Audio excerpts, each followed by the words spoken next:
this book is in the tradition of hot wash-up. Whenever the Navy goes for an operation, they go for a war or an exercise, they immediately get together and take stock of what has happened and learn their lessons. The point that I am trying to make is that the rate of pace of change of technology is so rapid, it's so fast that if you wait for accounts to be declassified, you will be totally out of date. You will not be able to draw the lessons, the next war will overtake you. So that is why the intention here was to go for the open sources, to go for based upon my experience, one can read a lot between the lines. I've had 2 tenures in the military operation directorate, I've taken place in combat 5 to 6 times. So one can always fill in the blanks and draw this thing. The aim is to be in time. Operation Sindur is still on. It has not been called off. It could any day turn to Operation Sindur 2.0. Therefore, if we have to draw lessons, we have to draw them now. That is why this book. As to the role of open sources, we'd be quite surprised.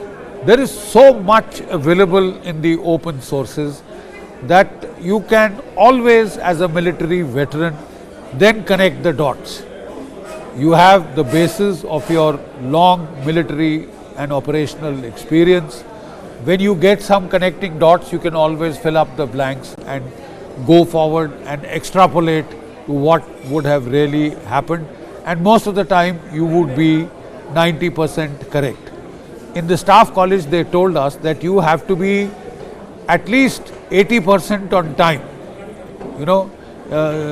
and even if you are not fully accurate, you give it to the people who need it, your military superior who needs it, he will fill in the blank. But if it is not on time, I'm afraid you miss the boat altogether. So that is the entire rationale for this Operation Sindur, this quick, hot wash-up.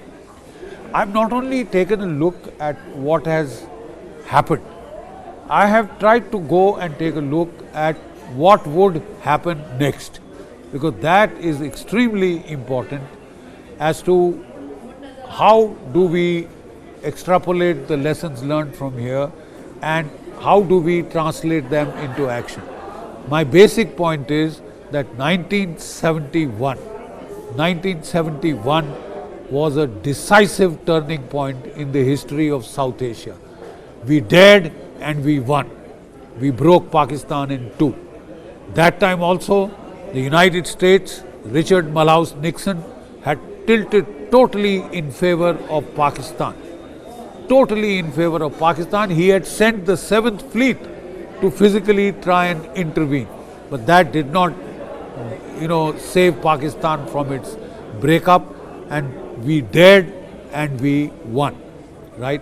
So the point I'm trying to make is that today the time has come for a restructuring of subcontinental security on the scale that we did in 1971. We have to take those risks and we have to aim for decisive results. What is the difference between now and 71? 71 there was no nuclear backdrop. That is the precise lesson from Op Sindur. How to deal with Pakistan's nuclear threat. How to deal with Pakistan's nuclear bluff. And I think we called that bluff in Op Sindur by a combination of defensive and offensive means. By a combination of defensive and offensive means, and that is what is critical. You see, Israel set the pace by making the Iron Dome. The Iron Dome is supposed to be a leak-proof umbrella. 97-98% Iranian drones and missiles it was able to shoot down. Americans are going in for a golden dome. Op Sindur showed the world that India has its own Iron Dome, which is as effective as the Israelis.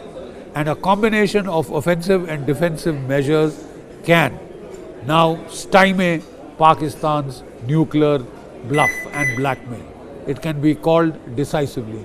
What lessons have we learnt from Operation Sindur? There are two revolutions in military affairs, RMAs, which are ongoing. One is the RMA in the terms of the usage of drones, which have created a revolution on the military battlefield. The second is the efficacy of air defense, the lethality of air defense, right? Both these lessons were learnt in Russia, Ukraine, they were relearnt in the Middle East. What this operation has showed us is that India did not fight in the past. Generally, we fight the last war all over again. This time we fought in the future. We had anticipated the future, we had anticipated the change, and it is indigenous technology which has done wonders. The Navik series of satellites, the Akash Tir integrated air defense system, which not only integrated the S-400s, the Baraks, the Akash missiles and the Spiders, but also the legacy gun systems of the L-70, the Zu-23, the Shilka, etc.